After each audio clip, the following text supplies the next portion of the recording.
Hi, friends. Welcome to another episode of the Joyful Health Show. And today, our special guest is Liesel Maddox. So welcome, Liesel. Thank you. I'm glad to be back. Me too. She is a registered dietitian, nutritionist, and certified eating disorder specialist.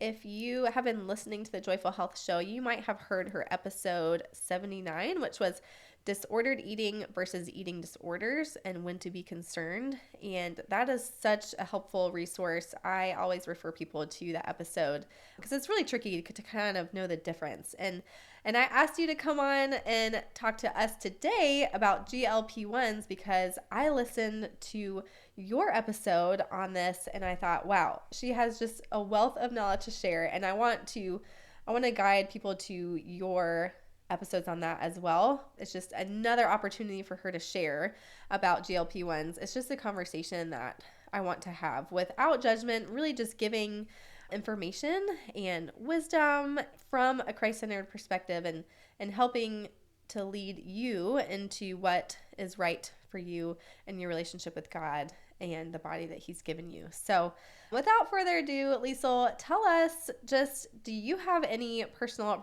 or professional stories of people who are on GLP-1s, and what can you tell us about that experience? Yeah, in thinking about this question, the first thing that came to mind was just how I have felt personally as we're seeing so much conversation around GLP-1s right now, so much in the media, whether that's on Instagram, YouTube, commercials. It is everywhere. And I'll be the first to share openly that the reason I'm passionate about eating disorder recovery work is because I've been through my own journey as, kiddo, teenager, and then being in recovery for, well over 12 years now. And it still grieves me and grinds my gears to see just the rampant promotion of weight loss right now. And so a lot of that I'm also noticing in conversation with clients. I mean, that's something that at least 1 to 2 times a week in client sessions, we're talking about how this is coming up in conversation. If friends and family members around them have started using it, really walking with people through that decision of like, should they go on one or not, especially if someone has the experience where it's almost like their doctor is just like chomping at the bit, ready to like give them a prescription as soon as they say they're ready to go. And for people who have been through eating disorder recovery, actively struggle with an eating disorder, or even just people who, especially those of you who may be listening to this podcast where you're just working on having a healthier relationship with food, having a healthier relationship with your body, and yet it almost feels like GLP-1 medications are hanging there like a carrot being dangled as soon as you want them. That just brings up a lot of thoughts and feelings. And I'm so glad we're having this conversation today to provide just some more of a framework that people can walk through around making decisions with these medications. But the bulk of what I'm feeling in this lately alongside my clients is honestly just an overwhelming sense of grief for where diet culture is right now. And it can feel even more, I think, lonely if you're in more of the non-diet space. You're trying to, work on your relationship with your body or improve your body image without pursuing weight loss. It can feel like the noise from diet culture is a lot louder than the hope that, hey, you know what? We might be tired of seeing this everywhere, but the truth is not everyone is on a GLP-1. And so I think I'd summarize all of that just by saying what I'm reminding myself, what I'm reminding my clients, and what I would remind listeners is, despite what we see in the media, not everyone is getting on a GLP-1. There are other options for how we want to approach food in our bodies. There's also just the option of simply not engaging with it. And I think as Christians, we especially have to remember that the things our culture is really loud about are often the exact same things we need to exercise even more caution around or reject entirely. Yeah. Yeah. No, I mean, it's truly just in so many places. Even I was just watching Ilona Maher's video. She's a rugby player, and she's just all over social media and my feeds. I love her post, and she was talking to her audience of saying, I have felt ashamed of my body because of other athletes selling GLP-1s, and it's like even no one is exempt from this temptation to shrink our body and to conform to the ways of the world, essentially to this body ideal. And it's almost like we're like those outliers, those of us who are actively trying to work on that relationship with our body, which is a hidden thing, but it's so much so much greater value than our appearances. Let's dig into like, what are GLP-1s? How do they work on the body? Are they a magic pill for weight loss? Oh, I'm so glad we're talking about this because I am really passionate about people just being educated. And once you are educated on what any medication really is doing in your body, you can make a more informed decision. Mm-hmm. And the truth is, understandably, when we see commercials for any kind of drug, which, I mean, fun fact, the United States is one of only 2 countries in the entire world where pharmaceutical companies can advertise on television. Mm. New Zealand is actually the only other one, but it's just honestly really unique that we are so used to seeing pharmaceutical medication commercials on TV. Yeah. And of course, in that tiny little like rapid fire disclaimer they give at the end of a commercial, they're not going to tell you exactly what the medication's doing or the effects it could really have on your body. Right. And I think in doctors' offices too, those conversations either aren't happening or really just simply don't have time to happen because of the nature of how little time a doctor really has to spend informing their patient. Add to that the fact that our healthcare system is so weight focused. Yeah, there might be a lot of doctors who just see this as a good thing, but then when we learn more about like, oh, what is the mechanism of this drug, it might inform our decisions otherwise. Yeah. So really what this does in our bodies and what a GLP-1 pharmaceutical medication is it stands for glucagon-like peptide 1. The most common kind of formula of this is called semaglutide. There's a few different iterations of this, and they all do pretty similar things in the body. So whether we're talking about brand names like Ozempic, Wegovy, or Zepbound, all of those are kind of under the same umbrella here. And so when we talk about the mechanism of what's happening, it's all pretty similar. Mm-hmm. What I think is important to kind of just lay the foundation with is that these medications actually aren't brand new. We're just hearing a whole lot more about them in the last 3 to 4 years because of how widespread their use has become specifically for weight loss. Mm-hmm. But GLP-1 medications were actually developed for the treatment of type 2 diabetes like decades ago, like at least 2 decades ago. And not only that, they also historically have not been a first-line treatment of diabetes because there's other like less invasive medications that a doctor could prescribe first to do things like help manage someone's blood glucose levels before jumping to a GLP-1 medication. Mm-hmm. Now, with that being said, when these medications are prescribed in the context of diagnosed diabetes, they can be really effective medications. They can be life-changing, sometimes even life-saving medications for people. But I think we both know that the main context we're talking about today is when GLP-1 medications are used more specifically for weight loss, and those indicators of a diagnosis of type 2 diabetes is not there. And that's really where I think a lot of the issues can stem from. Kind of what got us to where we are today with these medications is the company who manufactures Wegovy and Ozempic, Novo Nordisk, as they were, doing more studies on the medication, saw that when you prescribe these things at much higher doses than they would be for diabetes, the side effects increase. The side effects of appetite suppression and therefore weight loss increase. And knowing what a weight loss obsessed society we live in, of course, they just saw that as a huge marketing and money making opportunity. And so that's kind of where we are right now, as we're seeing more of these products come out and change, like the pill form, or the fact that, there's different GLP-1 like medications you could get from a med spa or from an online retailer, which, I mean, a little asterisk there, like that's not the same thing as the actual medication. And there's a lot of risks involved with that too. But what it's doing in the body is it suppresses appetite, which leads to just simply eating less food. As an eating disorders dietitian, I would call that restriction. When that happens, well, blood sugar is automatically going to run lower because someone's just not replenishing their blood sugar as often. There are some impacts on the way that the liver secretes blood sugar and insulin that are also changed on these medications. But when we think about the context of how weight loss happens on a GLP-1, there is no secret sauce. This is not a magic fix, magic pill, magic shot. Truly, the weight loss is happening because the medication turns off people's hunger cues. They therefore aren't thinking about food as much. They aren't eating as much food.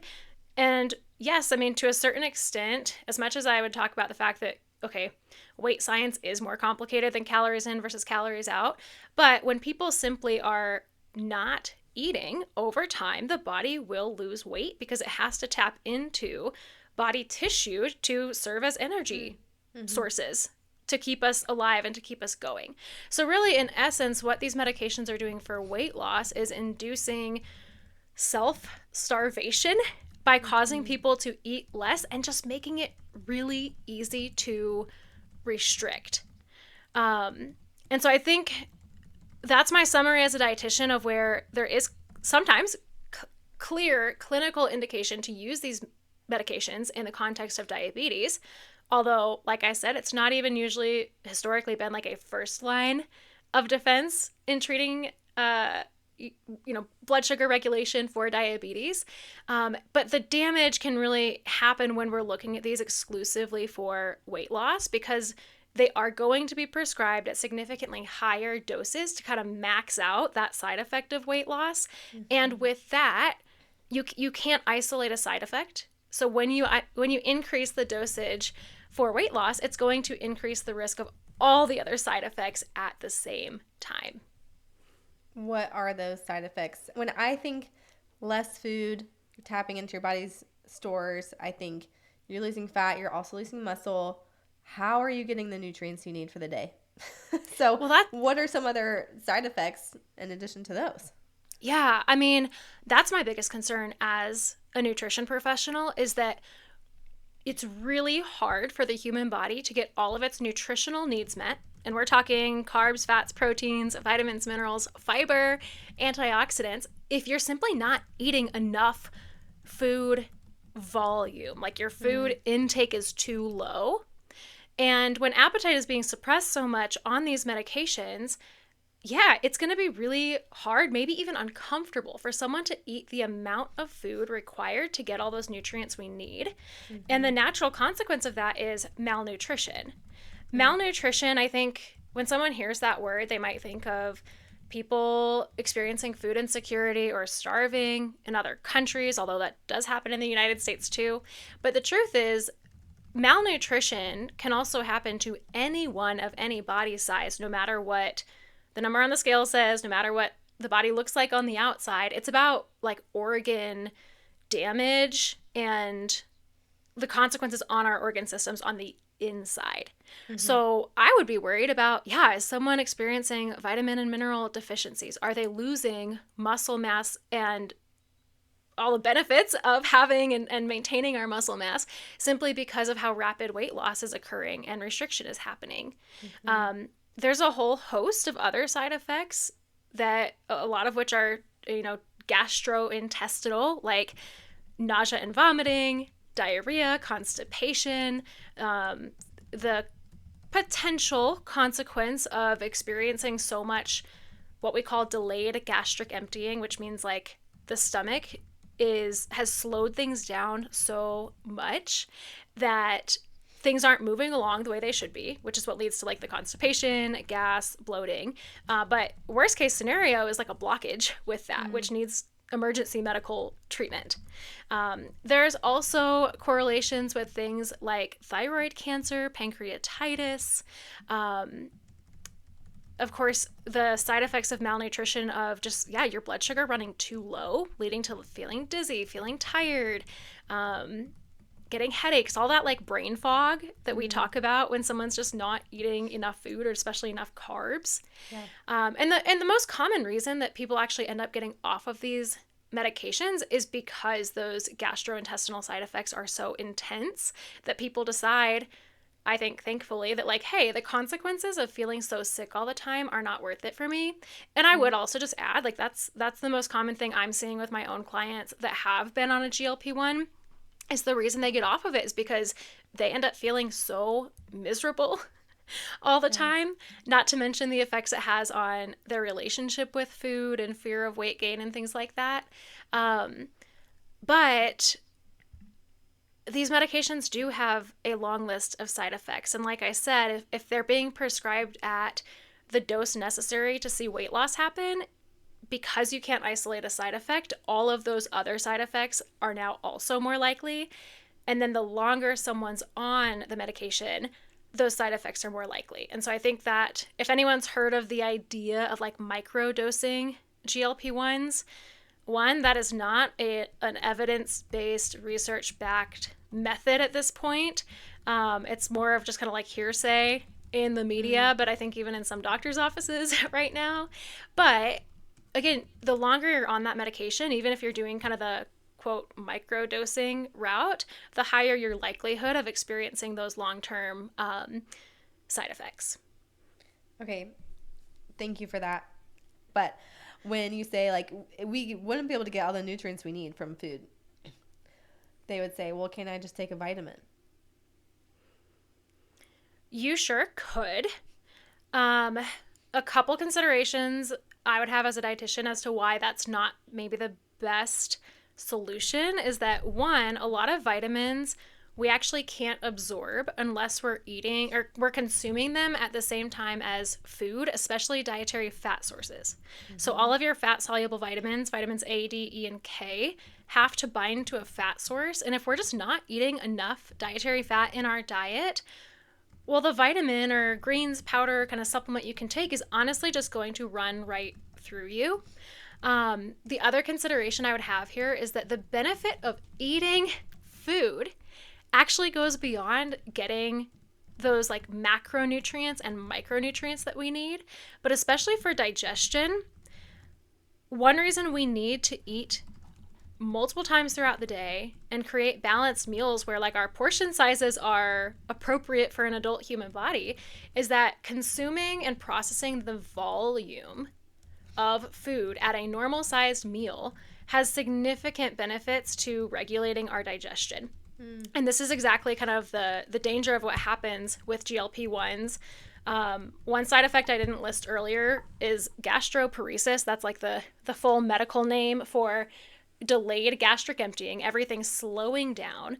And that happens when someone is just not eating enough food volume. It's a really common consequence of anorexia or other eating disorders when someone's just like literally not eating often enough and eating enough like volume at those meals, is that the muscles that line your stomach, your small intestine, your large intestine, they kind of just get the message that like, okay, we're not processing enough food anymore. We're going to slow things down. That's the whole like the paresis part of that medical term is like paralysis, like gastro, stomach, paresis, paralysis, stomach paralysis. And so this is the same concept whether someone's taking a GLP-1 or not, but if you're not eating the volume and bulk that comes with eating fruits and vegetables, eating grain foods, whether that's like starches, beans, pasta, crackers, you name it, if you're not eating that bulk, you're actually not going to have enough stuff in your digestive system for those muscles to like move along and have a more normal regulated digestive system. Right. Yeah, I mean, as a personal trainer, it's like if we're not using our muscles they're that kinesthetic, like that receptor is going to turn off. But if we're using them, then that receptor is going to be stronger, that mind body connection. And so I'm like, that it absolutely makes sense. If you're not, your muscles are inside of your digestion, like inside of your intestines as well. Those are muscles that move the food along. And so, and it ties back to intuitive eating. When we shut those cues off, our body, it's like we are stifling those cues, and then they get quieter and quieter, and things happen under the surface to make up for it that are more adverse consequences. I know people who are on them who do have nausea, but it's not strong enough to counteract the benefit of that weight loss for them. My question is, okay, you decide to get on it because you want to lose weight. What is your plan when you get off of it? And one person, she said, well, I'll just be on some kind of dose indefinitely. What are the effects of being on it indefinitely? I don't know if we have the research for that yet, or like what happens when you just decide to stop taking them. How do your clients respond? Yeah, this is, I think, the biggest question that a lot of people have right now. And I think the answer to this question might be what most informs someone about how they want to proceed when they consider the risks versus the supposed benefits and just the uncertainty that we have around these medications right now. Because the truth is, we only have, maybe 3 to 5 years worth of research that's being done on the, I put in quotation marks, long-term effects of the medications. 3 to 5 years is not long-term. In medical research, long-term, we want to look at decades upon decades of research before we really know, okay, like what is the long-term effect of someone taking a medication for a few months, or what about someone taking it for a few years? Yeah. And so this is where I would really start to get into more of the weight science part and the relationship with food part. Thankfully, because these medications have been so rampant in the last 3 to 5 years, we actually are starting to see more research come out on the medium term effects. I can't even call 5 years long term, but it is longer than, 12 months. And so what we are seeing in some of the more recent research, I'm talking about stuff that research studies that have come out just within the last few months or within the last 1 year, is that we are seeing rapid weight regain upon stopping these medications, and these medications not being as effective at weight loss or keeping weight off, even if someone is doing that, again, quote, like microdosing route. I personally would also add, as a healthcare provider, that if your only two options here are be on the medication, lose weight, get off the medication, and either you rapidly gain as much weight as you lost back or more weight, which has significant consequences on our metabolism with that kind of weight cycling, or you keep the weight off by implementing such restrictive eating patterns that essentially you've just gone back to extreme dieting or possibly even a full-blown eating disorder. So if those are kind of like the two options first, of gain the weight back or have to go to extremes to keep the weight off. Or this option that we're being told is reasonable, to just stay on it indefinitely. Yeah.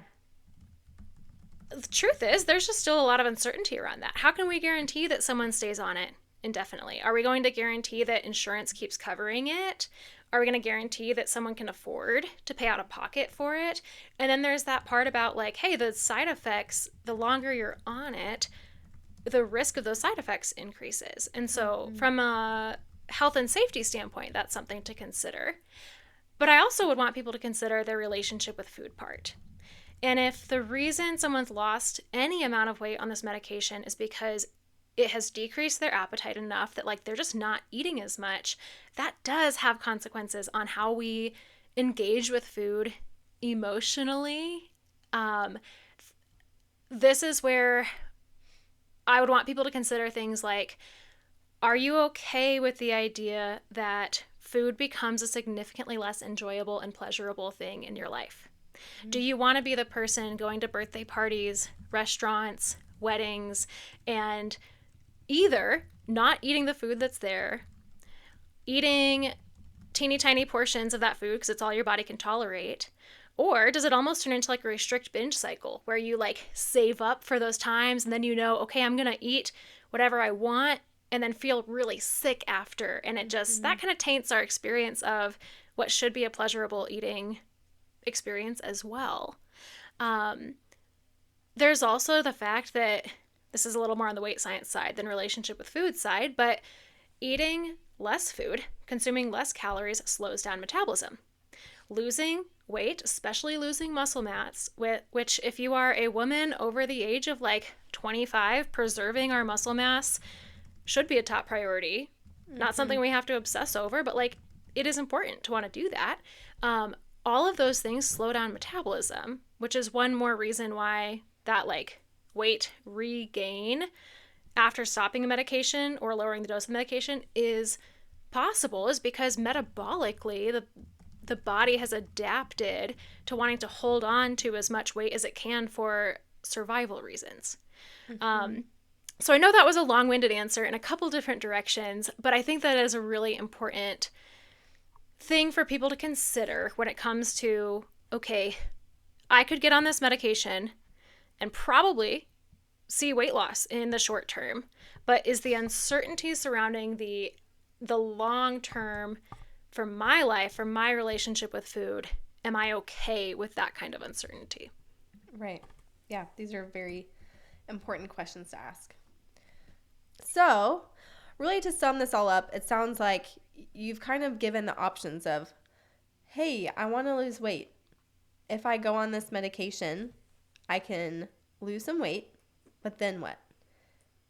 I have also heard of people recalibrating their health habits while on it. Their thought is, because I have better health habits around my food, then once I get off, then I will rely on those habits as far as not eating desserts. But if that medication very specifically suppresses your appetite, I don't have personal experience with this medication, so I can't say that that is a faulty plan or not. But I still am a firm believer that we have to be able to listen to our bodies at some point. Like whether you go on the medication or you come off of it, we have to be able to tune into our bodies and see hunger and fullness as friendly cues, as your body is working with you, for you, to help keep you alive, to not just survive, but to thrive and to enjoy food, to enjoy life. Another question that someone has is like, if someone wants to take it to lose 10 to 15 pounds, you would say the implications are still the same of, okay, well, if you do that and then you get off, what if you gain 20 pounds after that? Is it still worth it? Is that kind of the question that we're asking? Absolutely. Yeah, and the truth is, whether you want to lose 10 to 15 pounds or 100 pounds or whatever someone considers a substantial amount of weight for them, you can't have one without the other. You can't only get the weight loss effects here and not the risk of, okay, what about those physiological consequences? What about the consequences on your relationship with food? What about the possibility of, just like you're saying, gaining back just as much, if not more, weight when stopping the medication?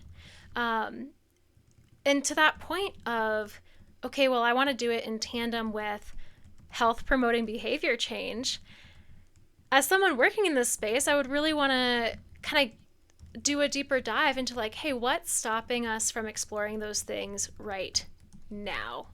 Can we prioritize the health promoting behavior change, which is a very clinical way of just talking about like, yeah, eating in a way that is balanced and nourishing without going to the extremes of restriction or binge eating, moving our bodies in ways that are sustainable and consistent and we can find joy in, taking care of our bodies and looking at actual health, like health markers, meaning like, yeah, we're going to look at your lab values, but weight by itself is not a behavior. And there's a whole lot more we can do to treat like health conditions than just focusing on weight. And I would be more concerned about the risk that it puts on someone's relationship with food, even if they just want to lose what they'd consider to be a small handful of pounds. What happens when you lose that weight, you get off the medication, and now you feel like there's this constant looming feeling of like, but I have to keep eating or exercising in a way to make sure I don't gain this weight back. Like, we are just living under the chains of dieting or disordered eating. If now you feel like for however many years or the rest of your life, you have to eat, quote, perfectly to keep the weight off. It doesn't matter whether someone lost that weight with a GLP-1 for a couple months, a couple years, whether they dieted or had an eating disorder. What's happening underneath that mentally, emotionally, psychologically is the exact same. Right. And, I love the concept of nutrition by addition, because we as humans shy away from scarcity and move towards abundance, which is why joyful health to me is like the epitome of like we enter into health from the joy of the Lord. Like, the joy of the Lord is our strength. And joy is not about not having enough or having to restrict or constantly having to suppress. It's like about more, and he always has more. He does more than we can ask or imagine.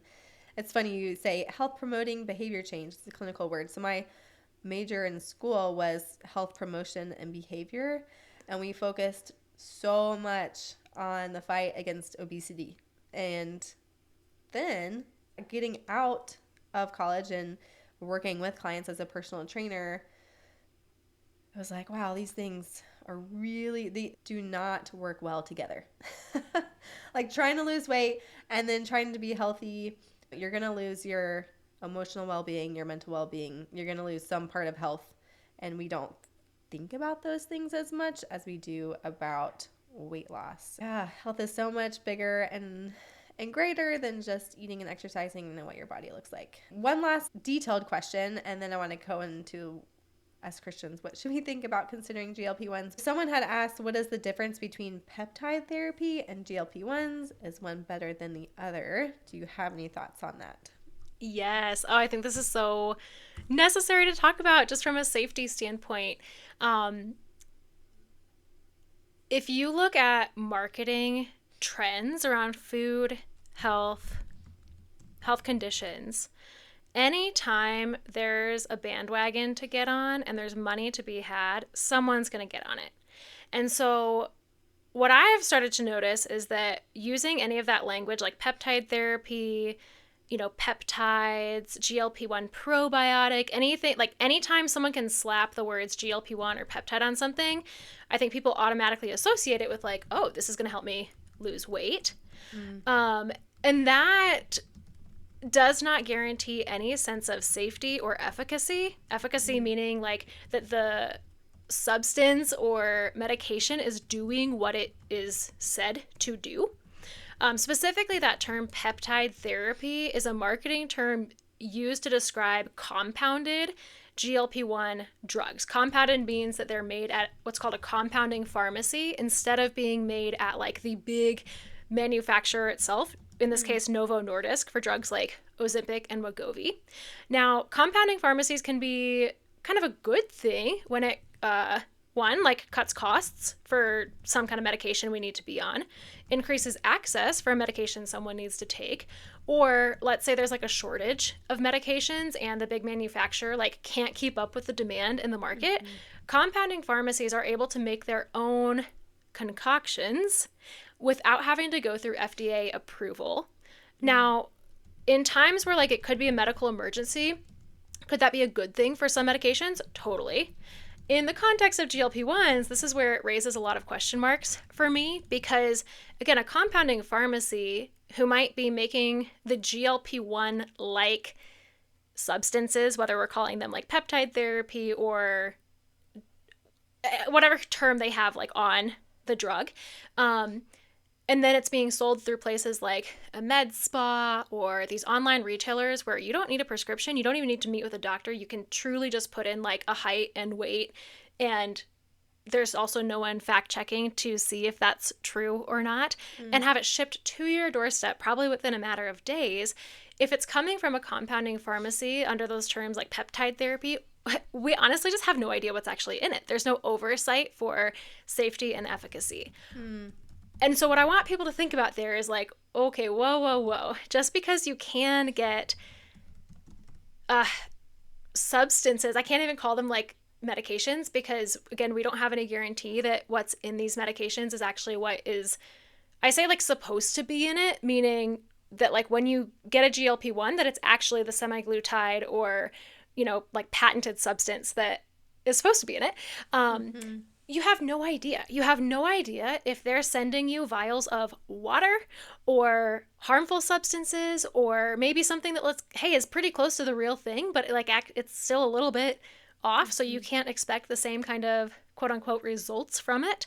And my consideration there would be like, well, wait a second. How would you feel about buying, you know, pain medication, allergy medication, or cold medication from a place where you actually have no idea if what's being put in it is what they say is in it? And so I would just exercise a ton of caution around that. I would also add, like, I've seen foods at the grocery store that now have a little like blurb on them that says something like GLP-1 friendly or peptide friendly. It doesn't really mean a whole lot. It's kind of like when you see a bag of popcorn that has a gluten-free label on it, and it's like, well, if you really know, like or water even, it's like, well, wait a second, it was always gluten-free, you know? And so if you're buying almonds that say GLP-1 friendly on them, it's like, well, buy them if you want to buy almonds and if that's what you're doing, but just know that like there's probably no added benefit to the GLP-1 part. It's just food marketers or, you know, health and wellness marketing that knows how to jump on the money bandwagon right now. That's very helpful. I actually have not seen that phrase before, but I understand that people are going to want to make money off of whatever is trendy right now, and you know, weight loss is trendy. And so this is such a tough topic. What would you say to the Christian who does want to lose weight and is considering a GLP-1? I think we have already talked a lot about this, but what would you say to your client who approaches you with this question? Yeah. Well, I would say it's a long conversation. Like, one thing I'm grateful for in doing one-on-one work with clients is that oftentimes like these are in-depth conversations that we're having. So if I were to summarize it for someone listening, the very first place I'd want to start is, hey, where is that desire for weight loss really coming from? Is it coming from the fact that you've been told by healthcare providers, the media, just like the vibe that we get from culture at large, that losing weight would be better for your health? And if that's where you're coming from, well, then I'd want to go to that place of what are the things that you can do to improve your health that don't specifically focus on weight loss? Are we going to be talking about improving your relationship with food, which ultimately helps lead people to the place of being able to eat in a way that is balanced and nourishing without the chaos of dieting or strict eating patterns? Is it increasing movement in a way that's sustainable and maybe even fun for you? There's a whole host of ways that we can improve health without focusing on weight. So that's the first kind of box I want to check with people. The second one is, okay, if it's not just health related, those motivations for weight loss, is it coming from a place of wanting to fit in with the cultural thin ideal? You know, the fact that it's no secret that we live in a culture that so idolizes thin bodies and meeting whatever the current decade's definition of like beauty is. And are you looking for worth, acceptance, validation, love through trying to change what you look like and how you feel as like accepted in society's eyes? or not. And I get that just took it way deeper than a weight loss conversation. Like, that's so deeply therapeutic that honestly, as a dietitian, that's often where the conversation I'm having with clients is like, hey, are you working with a therapist? Do we need to bring a therapist into this? Like, there is a point where my scope as a dietitian ends and that kind of deeper identity work begins in therapy. But especially for Christians, like, that's work we can also do with the Lord. That's work that he wants us to be doing with him. Whether or not someone's been to therapy before, I would hope that we're doing that kind of work with him. And I think that's the most important box to check in this list of like things I would talk about with a client. For believers is that anytime we are looking for some sense of salvation, not just like eternal salvation, but like feeling saved on this side of eternity, we're looking for worth, acceptance, beauty, belonging, connection. And if we're doing that through our physical appearance or trying to fit in with culture's definition of what's acceptable right now, that will only ever leave us feeling more empty than where we started. And I get that there's a lot of nuance here around the person who's experienced maybe bullying or shaming around their weight. Again, maybe there's that complicating factor of like, but people say I'll be healthier if I lose weight. But I would want people to go back to those two big points of one, there are a lot of ways we can care for our health without focusing on weight loss. And two, no matter what our weight, shape, size, or the number on the scale is, it will never provide the kind of love, belonging, acceptance, connection, worth, or identity that we are supposed to find in Jesus Christ alone. Yeah, amen to that. I know for me it was not even weight loss. It was for health, and I was doing all these elimination diets, and I was just so consumed with food, with what I should be eating, what I shouldn't be eating. And, you know, and people talk about how being on these medications help them reduce the food noise. But when I went and did the work of healing my relationship with food and body, and it started with prayer. It was like this desperate, like, I can't do this anymore, God. And he said, you don't have to. That was like, wow, okay. I let go of that idol. I didn't know it was an idol at the time. And the food noise for me went away because I was eating normally and moving without compensating for calories, just doing it because for the joy of it. And so, you know, to be able to wrap that up and hope that you can reduce the food noise, you can find health, and I don't want to guarantee health because God doesn't guarantee our health. You know, he guarantees our eternal health. And so I think health can absolutely become an idol for us too, just as appearance can. So it's like, what does the Lord guarantee for us? To be able to do that work with him too, and to meet with professionals who can talk you through some of those hard questions, because we might not be able to do that on our own. So thank you for educating us, for equipping us with information, with questions for wise discernment, and most importantly, to be able to pray and ask God, is this right? Is this worth the cost? What am I seeking? What do I desire? Can I find that in what you've already given me? If you are thinking about GLP-1s or you're talking to someone who's on one, do you have any tips for having that conversation with somebody in an open, non-judgmental, like curious way? Yeah, I mean, you hit on the biggest points already of like, be curious, be open, be non-judgmental. And that can be really hard to do if you are someone who's been through your own eating disorder recovery or you're working on an intuitive eating journey. And so even sometimes just like the words weight loss bring up that like visceral internal trigger for you. And so having conversations around people who are on a GLP-1 or your doctor mentions it in a visit, like automatically feels like, okay, I'm already on the defense right now. One thing I would want to encourage this person with of like where you can come, the stance you can come from in these conversations is what if you are the voice that's reminding other people, hey, that like, not everyone is choosing to go on these medications. And this might depend on someone's comfort level with who they are having this conversation with. If it's in your doctor's office, they just simply look at like your weight or your BMI and they automatically want to recommend a GLP-1. It is acceptable to simply leave it as, you know what, I'm working on my relationship with food and some other aspects of my health. I'm not interested in a GLP-1. If they keep pressing the conversation, you are absolutely allowed to bring up the concerns around long-term consequences, weight regain. There's a really helpful resource it's just called GLP-1 Informed Consent by the Medical Students for Size Inclusivity. So if you Google that, you'll be able to find this PDF. But that could even be something good to like prepare yourself with. Maybe even if you're comfortable, share it with your doctor.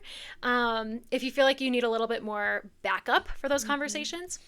Now, if you're having conversations with someone that you are Actually, I'm going to back up here a little bit. If you're having conversations with someone who's like, you don't really know that well, you are allowed to just pivot and change the subject. You're allowed to say something like, that's really interesting. Anyway, what have you been reading lately? Like, just totally change the subject. That's fine. If you're having a deeper conversation with someone that you know and trust and you're willing to kind of get into it, maybe you are the person offering the perspective of, yeah, you know what? I did the whole pursuit of weight loss thing, dieting, lost weight, regained weight before, and I'm just really not comfortable with the risks and uncertainty that GLP-1s have right now. Like, that's just the stance that I'm coming from. Yeah. And I have to remind myself that there are millions of people out there right now who don't have that information. They've never heard of intuitive eating. They've never heard that there is even this like non-diet approach to take. And so sometimes that might be like the light that they need to hear, that like, oh, there's another way. Yeah. And then the last thing I would add, coming from a place that is very curious, gentle, being open with people, is maybe just ask them how they're doing. Ask like, I would caution people, don't compliment weight loss. Don't make it seem like, wow, you look so much better now. What have you been doing? Like, that's only reinforcing diet culture and the idea that someone is better off as a human being after they've lost weight. But maybe you simply ask them like, I've heard there are a lot of side effects that can go along with that medication. Like, how are you feeling? Have you noticed any hard physical symptoms? If you're comfortable asking them a question like, how's that impacting your relationship with food? Like, are you finding it more or less easy to enjoy food? And again, maybe like you're the person who shares with this person for the first time that like enjoying food and finding eating to be a satisfying experience is not a bad thing. That's actually a God-given gift that we have. Yeah. Yeah. And what a beautiful world it is. And there can be so much fear around food and having to control your body size. And then there's so much freedom on the other side. So last question for you, fun question. And then I want you to tell us where people can find you, to work with you, and kind of enter into those conversations with a professional. How are you discovering joyful health in your life? I think movement is honestly the first thing that comes to mind for me. I have always loved moving my body in different ways, and having gone through my own eating disorder and then intuitive eating journey, there have been a lot of different phases of my relationship with exercise, and we've experienced the difficult relationship with exercise that was fueled by obsession, probably some compulsion, like punishment-based, totally related to like food and my body image. I've been through the phase of like really having to take a step back and give myself so much grace and permission to do as much or as little, emphasis on the as little part as possible, to help heal my relationship with movement. And so being well over a decade into like my own recovery, it's really sweet to be at a place where I can engage with forms of movement that I find a lot of joy in challenging myself. And that the challenging myself and setting goals no longer feels, again, like compulsive or obsessive, or I'm, it has to be like that, just do it. Everyone has the same 24 hours in a day kind of mentality. But to find that balance of what does it look like to be gracious with myself and push myself with exercise for the first time in like maybe my entire life, that I've been able to do that consistently without it triggering old feelings of the eating disorder, diet culture, I would still say I have to exercise a lot of like mental barriers if I, like the gym that I go to, where there are people who might be at all stages of their own diet culture journey. And so I tell myself it's kind of like, keeping your horse blinders on. I'm like, what am I here to focus on? But specifically things like, okay, I grew up being a competitive dancer and now going back to take adult dance classes and it not be like there's no pressure that's not about competition anymore has been really life-giving. But also seeing myself like get stronger, get faster, and it not feel like there's any pressure has been really cool, and honestly something that, yeah, I'm really proud of. I'm really enjoying at the moment. Yeah, I love that. It's kind of like the gentle nutrition piece of intuitive eating. It's way down the list of like adding in the challenge in exercise, being able to see what your body can do instead of doing it for a calorie burn. It's like so much more life-giving. So I love that, and I'm excited for you. And Liesel, I am so thankful for this conversation. Would you be willing to pray for our listeners as we go? Of course. Dear Heavenly Father, God, I thank you and I praise you for being the one who designed our human bodies, for being the one who is the master planner of the story of eternity, from Genesis to Revelation, and as we wait for the return of your Son and ultimate eternity spent with you, God, we know that your plan for us is going off without a hitch. And diet culture, GLP-1s, changes in, how our culture, our society emphasizes physical appearance, none of that has changed your plan for humanity or for eternity to be saved by grace through faith, thanks to your Son, Jesus Christ, Lord. I just want to pray for the listener hearing this message today who might feel just a lot of confusion about what to do with their weight or pursuing weight loss, deciding whether or not to get on a GLP-1. I ask that you would provide them with wisdom and discernment and such a deep sense of just your love, your acceptance of them that doesn't hinge on what their weight is or was or ever will be, God. I pray for the person listening who's just really struggling right now because of how much weight loss is being talked about and promoted in the media, in their friend and family circles, maybe even in their churches, God. I ask that you would provide them with mental and spiritual protection, that they would just feel like they have that shield up to feel less vulnerable to the attacks of the enemy that happen when everyone around them is pursuing the thing that they know is not good for them to do, God. I ask that you would just strengthen the message of food freedom and non-dieting, eating disorder recovery, God, that we would just continue to be loud and to be vocal about the joy and freedom that is to be had when we are aligned with how you created our bodies, when we accept our God-given genetic blueprint, and when we learn to be even better stewards of listening to our hunger fullness cues, honoring our body's needs, and it just not having to lead to this place of obsession over what we look like. Lord, I just thank you for this conversation today. I thank you for this podcast and the people that it reaches who can hear these messages of truth and the ultimate message of truth, which is salvation through your Son, Jesus. Amen. Amen. Thank you so much. And friends, until next time, may you rest in his grace and follow the joy.